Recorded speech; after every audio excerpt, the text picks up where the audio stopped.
El tema de esta mañana lleva por título Probad los espíritus, y el versículo clave se encuentra en Primera de Juan, capítulo 4, versículo 1, que dice lo siguiente: Amados, no creáis a todo espíritu, sino probad los espíritus si son de Dios, porque muchos falsos profetas han salido por el mundo. Nosotros como cristianos, si miramos un poquito la actualidad del mundo, lo que está sucediendo en el mundo, inmediatamente nosotros vamos a ver que se están cumpliendo muchas señales que el Señor profetizó. Por ejemplo, allí en Mateo 24, versículo del 6 al 8, donde dice: y oiréis de guerras y rumores de guerras, mirad que os no turbéis, porque es necesario que todo esto acontezca, pero aún no es el fin, porque se levantará nación contra nación, reino contra reino, y habrá peste, hambre, terremotos en diferentes lugares, y todo esto será principios de dolor. La pregunta es, ¿ustedes están viendo alguna de estas cosas que se están cumpliendo en estos momentos en el mundo? Claro. ¿Sí? Sí, con una claridad tremenda, poderosa. Sí, se está cumpliendo, y Jesús lo había anunciado. Sin embargo, hay otra señal que el Señor anunció y que la enfatizó más, esa señal, y como que el mundo y los cristianos no lo toman mucho en cuenta. Y esa señal que el Señor enfatizó 4 veces, porque esto de guerras y rumores de guerra lo dice una sola vez en Mateo 24. Pero en Mateo 24, esta otra señal de la que vamos a hablar, la enfatiza 4 veces solo en el capítulo 24 de Mateo. ¿Y dónde está? ¿En qué versículos están? Los versículos van a ser Mateo 24, versículos 4, 5, 11 y 24. Vamos a leer los 4 versículos para que ustedes vean cómo está la señal allí. Versículo 4 de Mateo 24. Respondiendo Jesús le dijo: mirad que nadie os engañe. Versículo 5. Porque vendrán muchos en mi nombre diciendo: yo soy el Cristo, y a muchos se engañarán. Luego, versículo 11. Y muchos falsos profetas se levantarán y engañarán a muchos. Y el 24 dice: porque se levantarán falsos cristos y falsos profetas, y harán grandes señales y prodigios, de tal manera que engañarán, si fuere posible, aún a los escogidos. Bueno, ustedes ven que ¿qué señal es la que está enfatizando el Señor allí? El engaño. El engaño, hermano. El engaño es una de las señales más notorias para el tiempo del fin. Actualmente, una gran diversidad de personas practican impunemente el engaño en muchos aspectos de la vida. Ustedes van a ver que el engaño lo usan como si no tuviera graves consecuencias. Vemos que el engaño se utiliza en la política, vemos que el engaño se utiliza en el trabajo, en los negocios, en la sociedad en general, a veces en la familia, a veces en las relaciones, en distintos tipos de relaciones, de amigos, de pareja, de esposo, en fin. Ahora, no solo en Mateo 24 el Señor está hablando de estas señales. Hay otros textos donde el Señor está hablando del engaño, pero el engaño al cual se refiere el Señor es exclusivamente a ese engaño que tergiversa la palabra de Dios. No a los otros engaños que yo mencioné, que en la política, en los negocios, no. Se refiere exclusivamente al engaño que tuerce la palabra de Dios. Por ejemplo, como dice allí segunda carta de Pedro, capítulo 3, versículo 16, está hablando de de los escritos de Pablo, diciendo que muchos de los escritos de Pablo son muy difíciles, y termina diciendo las cuales los indoctos e inconstantes tuercen, como también las otras escrituras, para su propia pérdida. Así que torcer la palabra de Dios es tremendamente peligroso, porque es un engaño que atenta contra la salvación de las personas. Así que nosotros como cristianos debemos tener muchos cuidados. Hoy en día, con la tecnología que tenemos, vamos a encontrar que a la internet, a las distintas redes sociales, se suben muchos videos. Claro que hay videos que hablan de la verdad bíblica, la verdad presente, pero también hay videos donde se enseña el engaño. Y a veces el engaño es tan sutil que nosotros tenemos que hacer un análisis más profundo, más exhaustivo, porque se presentan citas bíblicas, se está citando pasajes de la Biblia y pareciera que fuera verdad. Y sin embargo, cuando esas citas bíblicas se sacan fuera del contexto, obviamente que la verdad cambia. Se está hablando de otra cosa totalmente distinta, porque no se está hablando de lo que dice Dios dentro del contexto bíblico. De allí que muchos cristianos se mantengan divididos en una gran cantidad de denominaciones cristianas, porque al torcer las escrituras se crean un evangelio diferente, y entonces cada uno se agrupa si están de acuerdo con esta verdad o con aquella. Y el propósito del enemigo es justamente hacer eso, crear división y crear duda en la persona, en el cristiano, porque si el cristiano tiene duda de un momento a otro, dice, ¿y yo estaré en la iglesia correcta? Y mira lo que está diciendo este o lo que está diciendo aquel, mejor me voy con aquellos.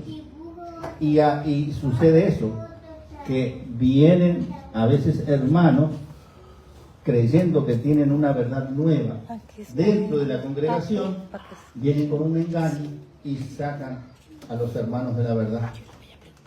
Y eso sucede generalmente cuando el hermano es recién bautizado, que tiene poco conocimiento bíblico, o aquel que se descuida. Está en la iglesia, pero se descuida, no estudia la Biblia, y viene alguien y le habla de una teoría novedosa y muy atractiva, y lo saca de la verdad. Y ese es el plan del enemigo.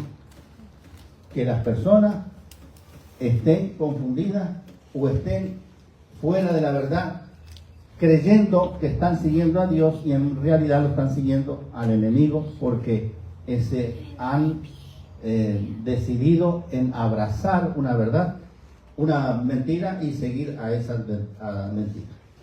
Nosotros tenemos que ser muy atentos y tener en cuenta las advertencias del Señor. Por ejemplo, el Señor nos advierte allí en Apocalipsis, capítulo 12, versículo 17, el dragón, el enemigo, se llenó de ira contra la mujer, que es la iglesia. La mujer aquí no es una dama que viste y calza, sino que se refiere a la iglesia, y se fue a hacer guerra contra el resto de la descendencia de ella, los que guardan los mandamientos de Dios y tienen el testimonio de Jesucristo.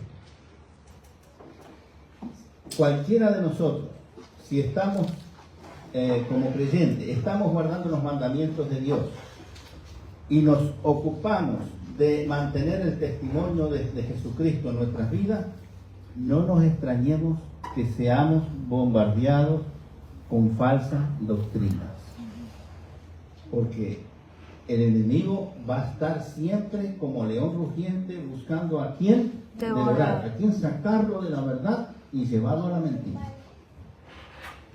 Por eso se nos insta a nosotros, en el versículo que leímos al principio, allí en 1 de Juan, capítulo 4, versículo 1, amados, no creáis a todo espíritu, sino que probad los espíritus si son de Dios, porque muchos falsos profetas han salido por el mundo.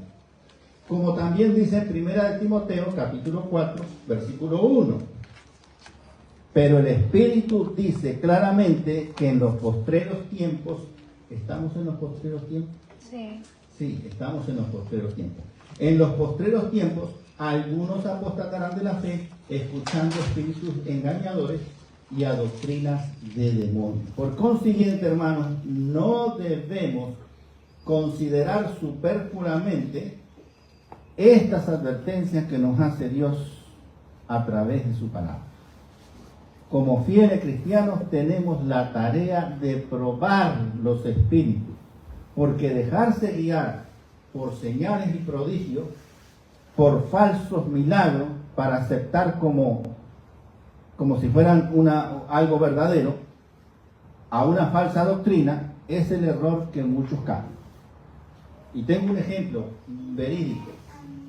Cuando yo estaba en Sur Carolina pastoreando ya una iglesia, a una persona le di los estudios bíblicos, le di la lección completa de la fe de Jesús. Y estaba esperando que esta persona tomara la decisión de bautizarse. Yo no lo quería presionar, pero en la lección decía que el paso siguiente era el bautismo. Y empezó a pasar los días, pasó 2, 3, 4, 5 semanas y no escuchaba nada de este señor. Entonces yo lo llamo y le digo, ¿cómo está? Bien, dice. ¿Y qué pasó? ¿Estás yendo a la iglesia? Dice, sí, dice, estoy yendo a la... Ah, qué bueno, le digo yo. ¿Y cuándo se congrega? Un domingo. El domingo, dice, sí, dice, porque estoy yendo con mi esposa, a la iglesia que va mi esposa. Digo, y después que yo te di la fe de Jesús y te hablé del sábado, y que el día del Señor es el sábado, tú te vas a la iglesia de que guardan el domingo, que adoran el domingo. ¿Cómo es eso? Ah, dice, pero tú no has visto las señales y los milagros que se hacen en esta iglesia. ¿Ves? Entonces, por las señales y milagros mentirosos, esta persona se salió del camino correcto. Así que la tarea nuestra es probar los espíritus. A lo mejor usted está pensando, bueno, si hay que probar los espíritus, vamos a tener que hacer alguna sección espiritista aquí en la iglesia. ¿Será eso que el Señor nos está diciendo, que probar los espíritus? No, hermano. Nosotros tenemos que entender lo que Dios nos dice en este versículo de 1 de Juan 4:1, de probar los espíritus, de que así como en nosotros, ¿qué espíritu nos mueve? ¿Cuál es el espíritu que nos mueve a nosotros para venir aquí y alabar y glorificar el nombre de Dios? ¿Qué espíritu era? Espíritu de Cristo. El Espíritu Santo. El Espíritu Santo es el que nos mueve a nosotros a obrar correctamente, a hacer la voluntad de Dios, a reunirnos para estudiar la Biblia, para estudiar la escuela sabática, para venir a la iglesia, a alabar y glorificar el nombre de Dios, para escuchar un himno que nos traslade a las mansiones celestiales, un himno del himnario, y escuchar música sacra, música que nos llene el corazón y a fin de que nuestra santidad crezca, nuestra fe se fortalezca. Eso lo dice Filipenses capítulo 2, versículo 13. Porque Dios es el que en vosotros produce así el querer como el hacer por su buena voluntad. Dios está actuando por medio de su Santo Espíritu en nosotros. Sin embargo, existen personas que son movidas por otros espíritus. Así que como nosotros somos movidos por el Espíritu Santo, otras personas que traen mensajes de las tinieblas son movidos por otros espíritus de las tinieblas. Y nosotros tenemos que saber qué espíritu mueve a esa persona analizando el mensaje que nos trae. Puede ser el vecino, puede ser un amigo, puede ser un familiar, puede ser un hermano de iglesia incluso, que nos trae un mensaje y si a ustedes no le cuadra mucho, hay que analizarlo ese mensaje. Y entonces, ¿de qué manera se prueba el mensaje que nos trae? Hay varios aspectos que la AMI nos enseña que debemos tener en cuenta para ver si el mensaje que nos trae ese mensajero ¿Es de Dios o es de las tinieblas? Y entonces vamos a analizar ahí varios puntos para que ustedes tengan en cuenta que si no se cumple alguno de estos puntos, entonces no es de Dios el mensaje, es de las tinieblas. Primer punto, el mensaje tiene que estar en perfecta armonía con la palabra de Dios.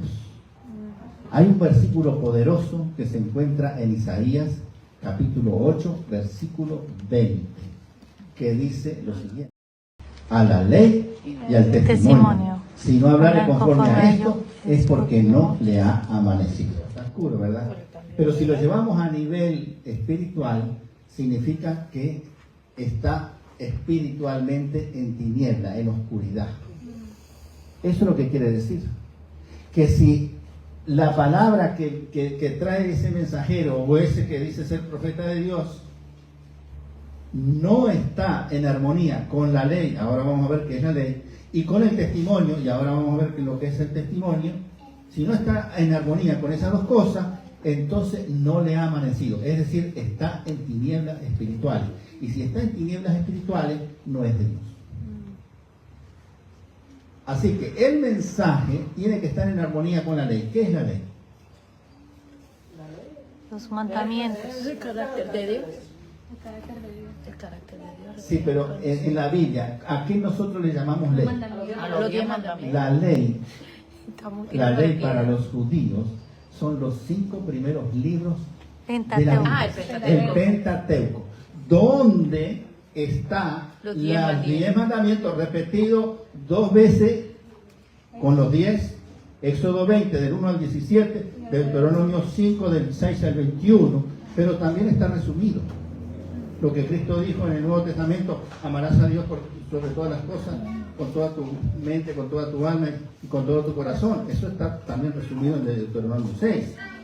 Y el otro, el segundo mandamiento: amarás a tu prójimo como a ti mismo. Eso está en Levítico. Así que la ley es los 5 primeros libros de la Biblia. Lo que dice el mensaje que nos trae tiene que estar en armonía con los 5 primeros libros de la Biblia. Pero también dice que tiene que estar en armonía con el testimonio. ¿Qué es el testimonio? La vida práctica. El testimonio, vamos a ver un versículo que Cristo mismo, hablando con los judíos, se lo dijo, es el 39, perdón, Juan 5, 39. Vosotros escudriñad las Escrituras porque en ellas creéis que tenéis la vida eterna. ¿Y qué dice al final?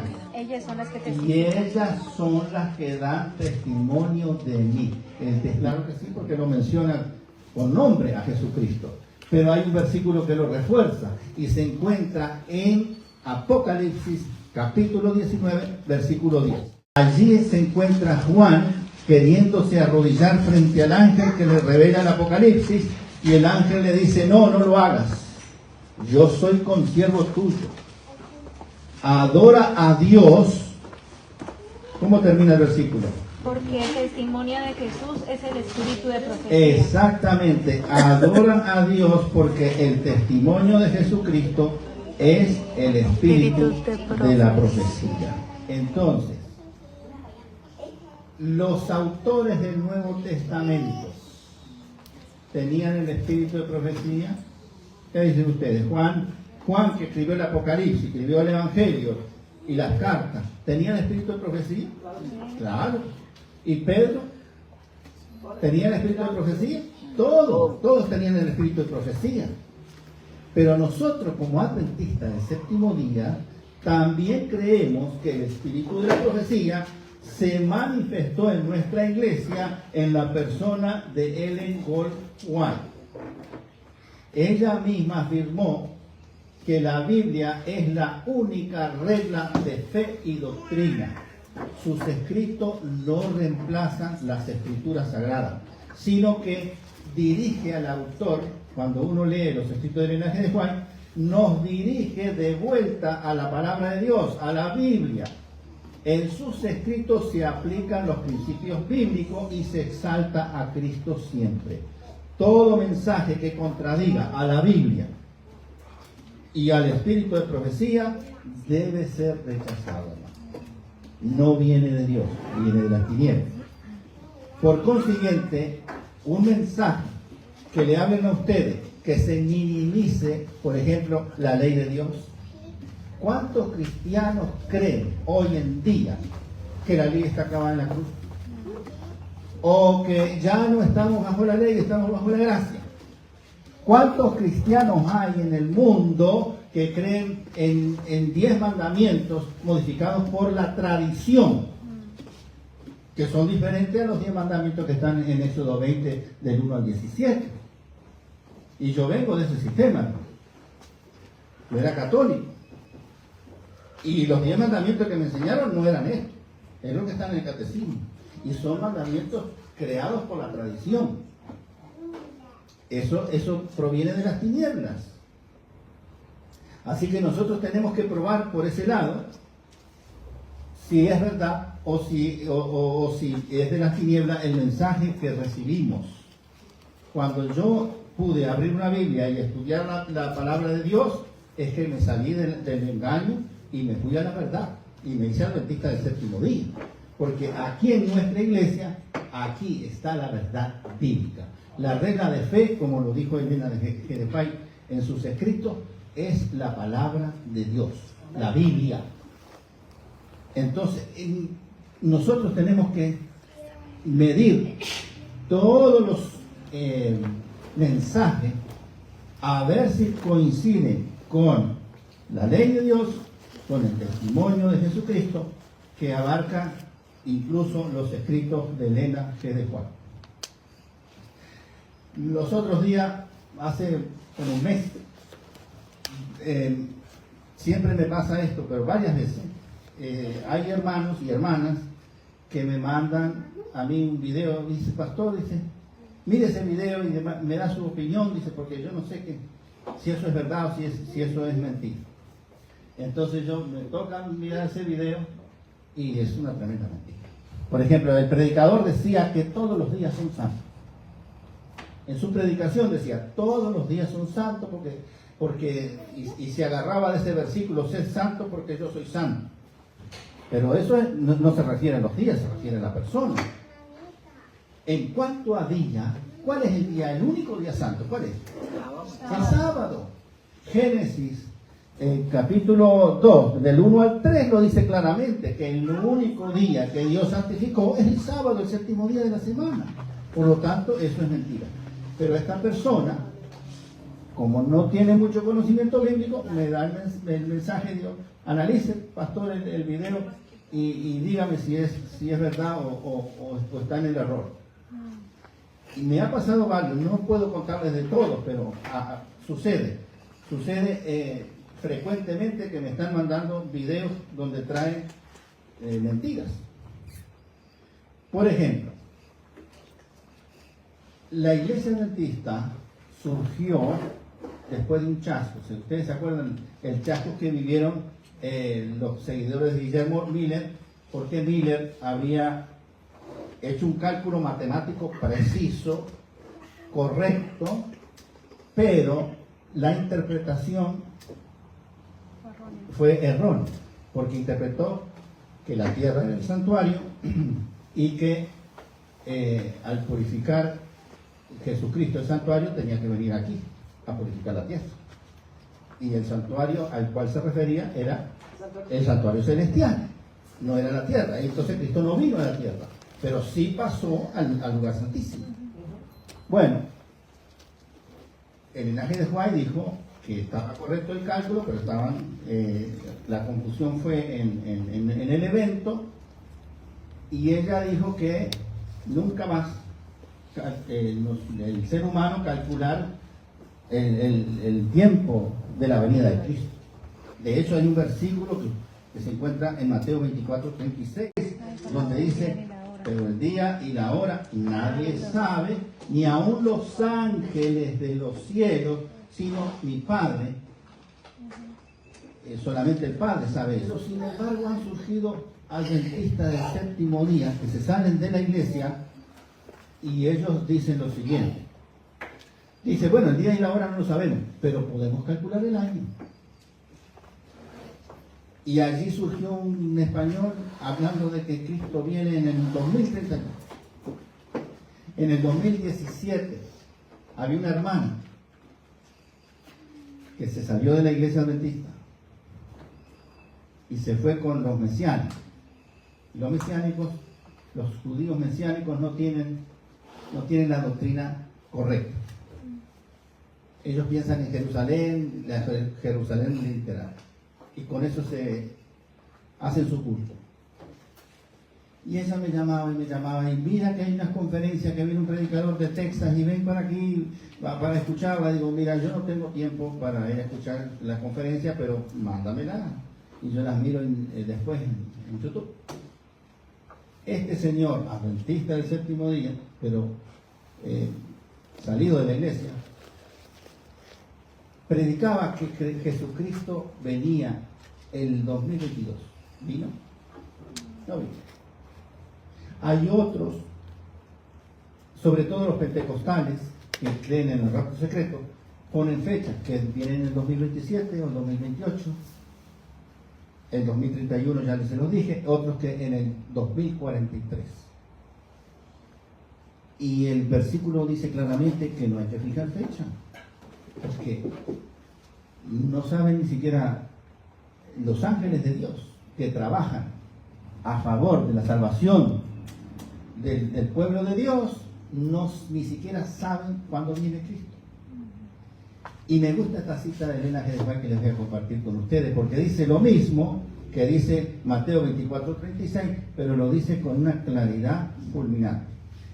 Esta cita se encuentra en Joya de los Testimonios, tomo 1, capítulo Preparación para la venida de Cristo. Ese es el capítulo. Y dice así: muchos de los que tomaron el nombre de adventistas han incurrido en el error de fijar fechas para la venida de Cristo. Lo han hecho repetidas veces, pero el resultado ha sido cada vez el fracaso. Y acá viene la parte tremenda. Se nos declara que el tiempo definido de la venida de nuestro Señor está fuera del alcance de los mortales. ¿Eso es bien claro o no es claro? Y acá no está hablando de día y hora, está hablando del tiempo. Y cuando está hablando del tiempo, está hablando de día, de mes, semana, de meses, de años, hasta de décadas.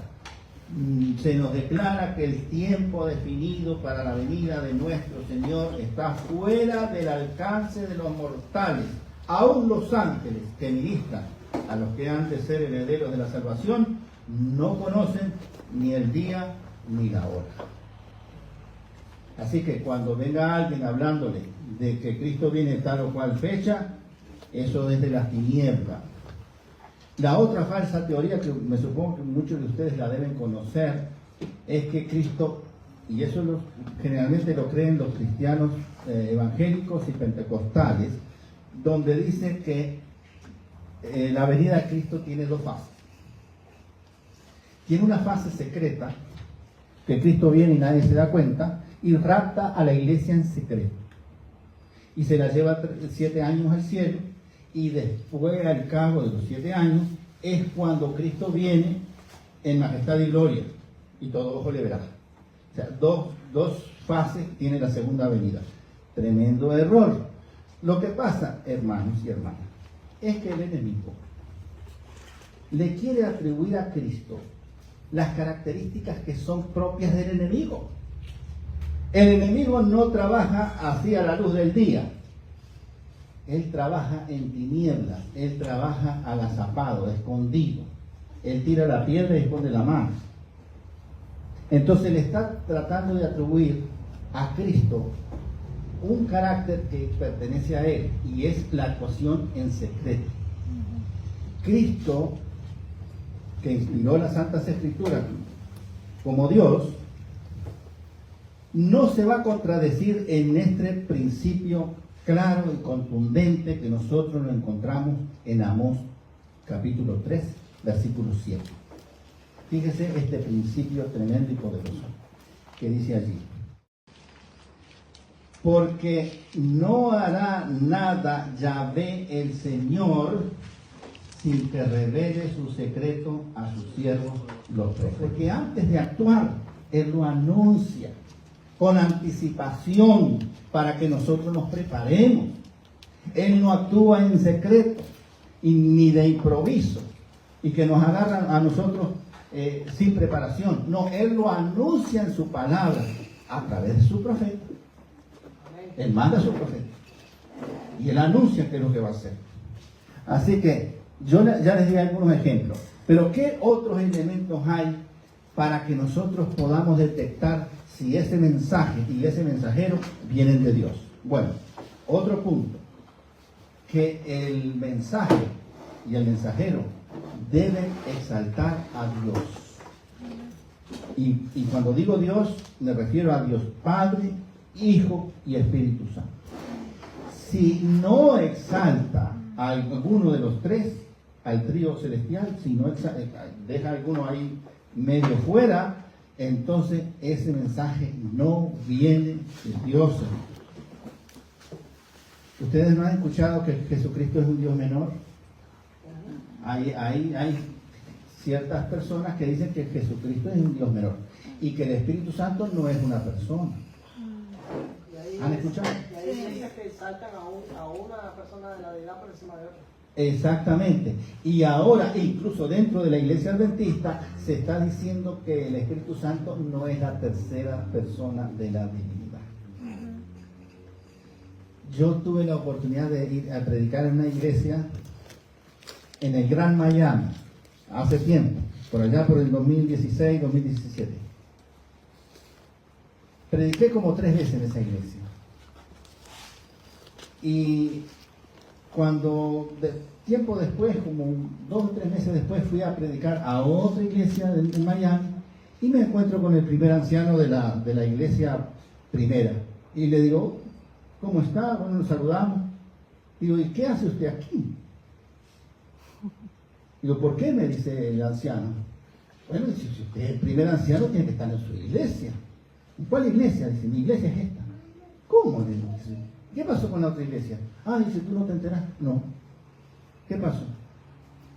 Dice, mira, ¿te acuerdas del pastor laico que estaba atendiendo la iglesia?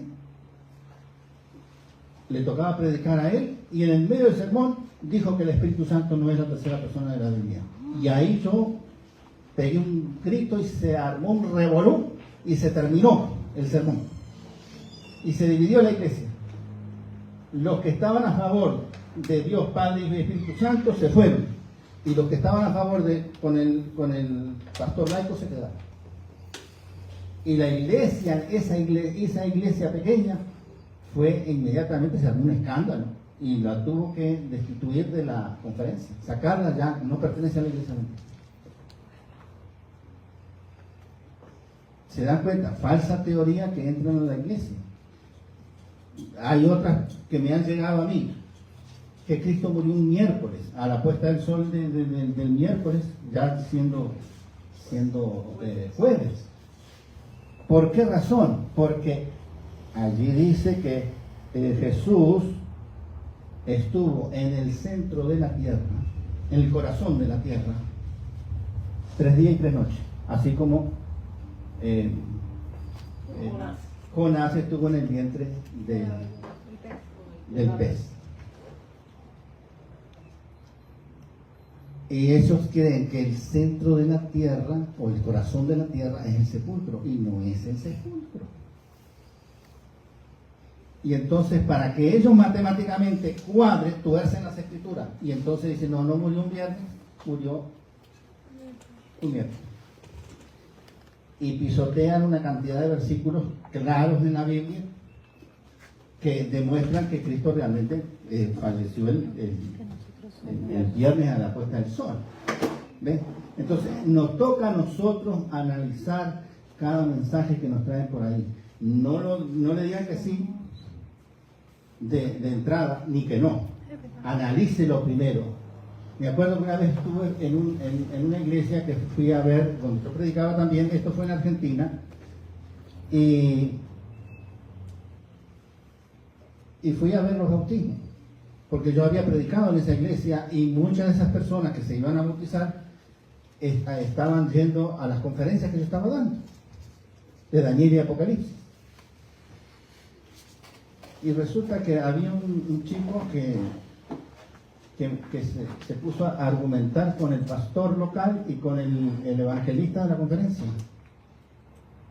Se bautizó la esposa, pero él no se quería bautizar. Y me dice la hermana que me conocía a mí, a ver, pastor, dice, hable usted con él, dice, porque estos dos pastores no pueden con él, a ver si usted puede. Y digo, ¿qué te pasa? Le dije a este muchacho, que él iba a las conferencias también, este muchacho. Él venía de otra denominación, creo, evangélica. No, dice, porque el bautismo correcto es el bautismo en el nombre de Jesús. ¿Y de dónde está eso? Sí, mira, está en el libro de los Hechos. Ahí dice que Pedro y Pablo bautizaron en el nombre de Jesús. Y él ya estaba pero muy emocionado de que el bautismo auténtico era solo en el nombre de Cristo. Eso del Padre, el Hijo y el Espíritu Santo que está en Mateo 28, del 18 al 20, eso es algo católico. Que la Iglesia Católica metió eso ahí. Y dije, mira, vamos a hacer lo siguiente. Dame un tiempito. Voy a hacer un análisis profundo y te lo voy a hacer por escrito. Y después... Y yo le hice el análisis exhaustivo, que eso de que la iglesia puso esos versículos adicionales después, mentira. Le demostré con los escritos del Qumran y todo ese tipo de cosas, con las Biblias antiguas, todo eso le demostré que eso no era verdad. Después le demostré a él que lo que habla en Hechos, en el libro de los Hechos, de que Juan y Pedro y Pablo bautizaron en el nombre de Jesús, era solo, exclusivamente, aquellas personas que habían sido bautizadas por el Juan el Bautista, y Juan el Bautista bautizó con el bautismo de arrepentimiento solo en el nombre del Padre. Y Cristo aceptó ese bautismo, porque Cristo todavía no se había manifestado y el Espíritu Santo no se había bajado a la tierra. Entonces, esas personas habían sido bautizadas en forma parcial. Le faltaba bautizarse ahora por el Cristo y recibir el Espíritu Santo. Cuando yo le demostré eso, dice, perdóneme pastor, dice, mire que yo me equivoqué, que no sé qué, que esto, lo otro. Y reconoció su error. Y entonces él dice, bueno, ahora yo me quiero bautizar y yo quiero que usted me bautice. Y digo, yo con gusto yo te bautizo. Pero en la iglesia que tú vas hay pastor local y le corresponde al pastor local. Déjame pedirle permiso al pastor local y si me autoriza, yo te bautizo. Pero yo no fui al pastor local, fui al coordinador de la conferencia directamente. Y me dice, no, me dice, si hay un pastor local, le toca al pastor local el bautismo. ¿Y qué persona es? Y le dije qué persona. Dice, él es una persona rebelde. Si él realmente ama a Dios y quiere bautizarse, él tiene que aceptar que se bautice con el pastor local. Y no se bautiza. O sea que él quería, no sé, jugar a la iglesia y que las cosas salieran como a él les pareciera. Y no es así. Vimos dos cosas entonces.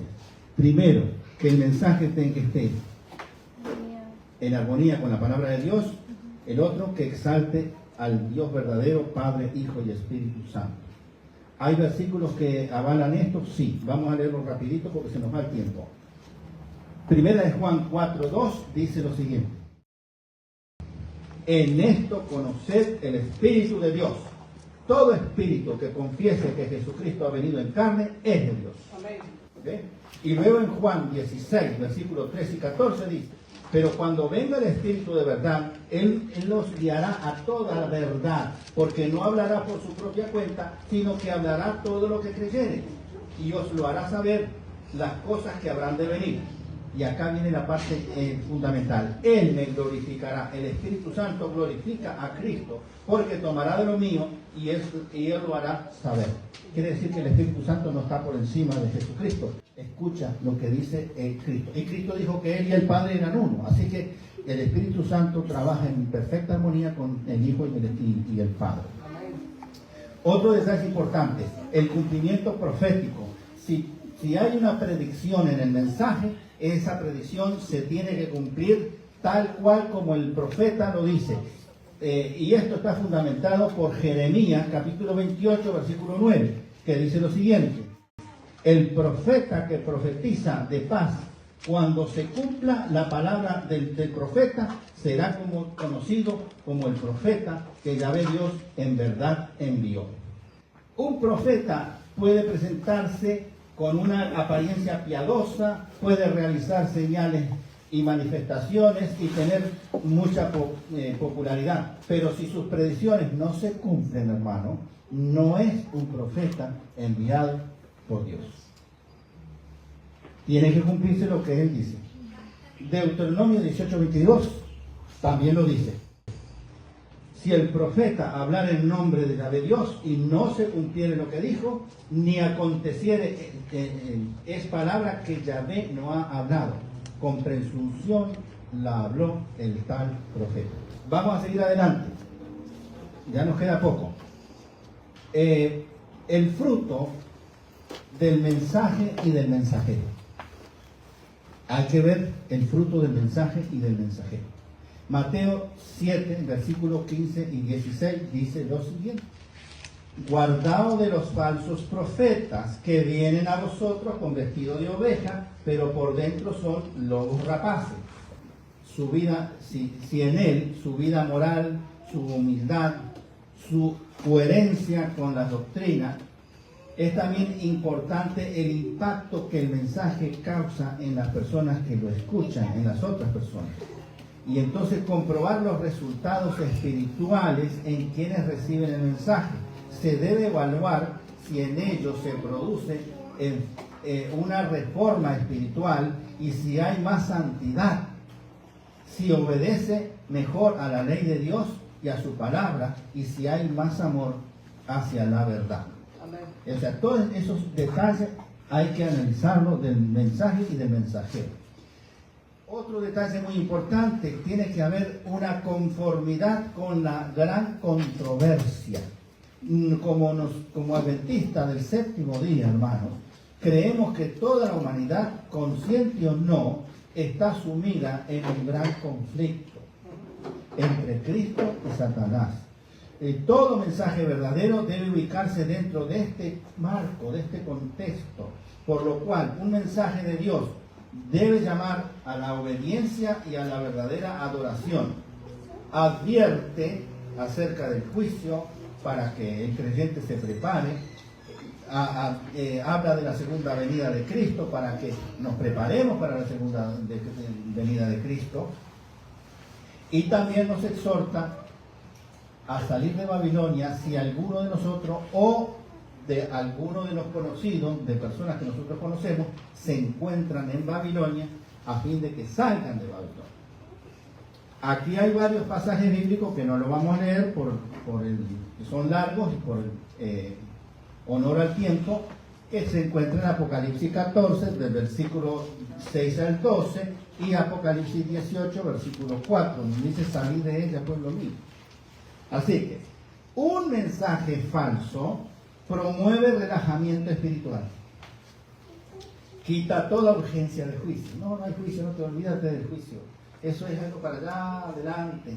Minimiza la prueba final, en la cual la observancia del sábado no es importante. Yo me acuerdo que una cristiana me decía: dice, ¿tú crees que por un día el Señor va a destruir a todos los cristianos en la tierra? ¿Por un día? Le digo, mira, sí, le digo yo, sí. Porque mira, por una fruta nada más. Mira cómo estamos hasta el día de hoy. Por una fruta. Por comer una fruta. de un árbol. No se trata de la fruta, no se trata de un día, se trata de la obediencia a Dios. Si Dios estableció un día para la adoración y lo hizo santo y lo bendijo, pues allí tenemos que ir a adorar y glorificar el nombre de Dios. No otro día. Ahí lo dice el Señor. Así que el mensaje debe estar en conformidad, en armonía con el gran conflicto. Otro punto más. El mensaje debe edificar a la iglesia. El verdadero mensaje profético tiene como objetivo edificar a la iglesia. Y vamos a leer los versículos. Primera de Corintios, capítulo 14, versículos 3 y 4. ¿Qué dice lo siguiente? Pero el que profetiza habla a los hombres para edificación, exhortación y consolación. El que habla en lengua extraña a sí mismo se edifica, pero el que profetiza, es decir, el que predica la palabra de Dios, el que lleva el mensaje, edifica a la iglesia. Un mensaje que divide a la iglesia, ¿lo podemos decir que viene de Dios? Cuando este pastor laico se levantó y se puso al frente de la iglesia y le dijo, el Espíritu Santo no es la tercera persona de la divinidad. ¿Y la iglesia qué pasó con la iglesia? Se dividió. ¿Ese mensaje viene de Dios? No, hermano. Así que el mensaje tiene que venir, tiene que edificar la iglesia. Ese es lo principal. Y el punto final es que el mensaje tiene que estar en armonía profética. Es decir, lo que habla el mensajero tiene que estar en armonía con los mensajeros anteriores. Es decir, que un profeta no debe contradecirse al profeta anterior. Por ejemplo, si hablamos de Mateo, Mateo no puede contradecirse con lo que dijo Daniel. Daniel no puede contradecir lo que dijo Isaías. Porque entonces la Biblia perdería total credibilidad. Tiene que estar todos en perfecta armonía. Y fíjense una cosa, la Biblia fue escrita en un periodo de aproximadamente 1500 años, por muchos autores. Y sin embargo no hay contradicción. ¿Por qué? Porque detrás del mensajero de Dios, ¿quién está? El Espíritu. El Espíritu Santo. ¿Ves? Dios, Padre, Hijo y Espíritu Santo. Entonces, el mensajero, llámese profeta o mensajero, como usted quiera, no solo debe obedecer a Dios, sino que no debe contradecir al que proclamó la palabra de Dios antes que él. ¿Hay algún versículo que sostenga esto? Sí. Vamos a leerlo. Primera de Corintios, capítulo 14, versículos 32 y 33. Y dice lo siguiente. Y los espíritus de los profetas están sujetos a los profetas, pues Dios no es un Dios de confusión, sino que Dios es un Dios de paz, es un Dios de orden. El orden está en todo con el Señor.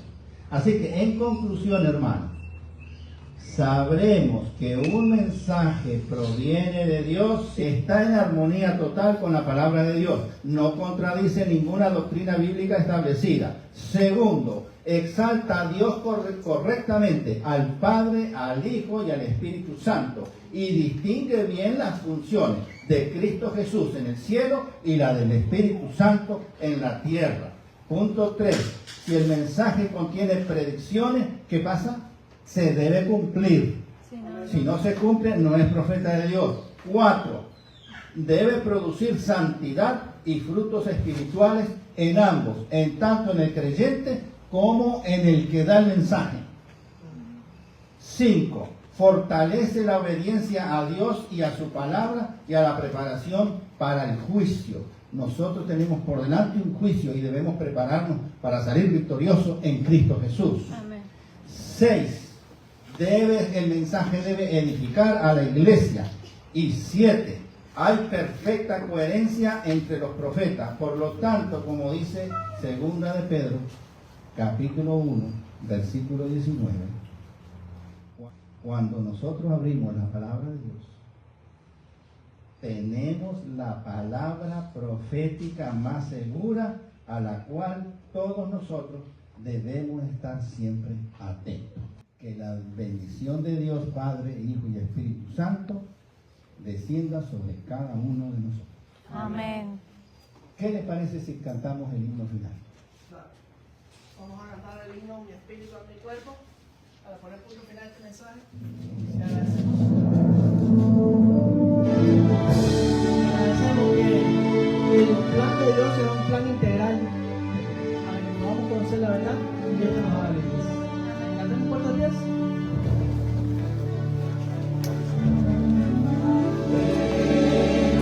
Cual viva santa ofrenda que entrego a ti, mi Dios, mi todo a Dios consagro en Cristo el vivo altar. Descienda el fuego santo, sus sellos tuyo, Jesucristo, con Dios, y todo a Dios consagro en Cristo el vivo altar. Descienda el fuego santo, su sello celestial.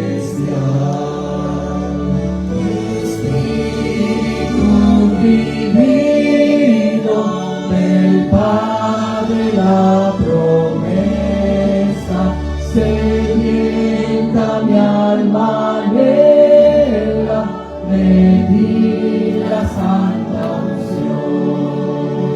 Y todo a Dios consagro en Cristo el vivo altar. Descienda el fuego santo, su sello celestial.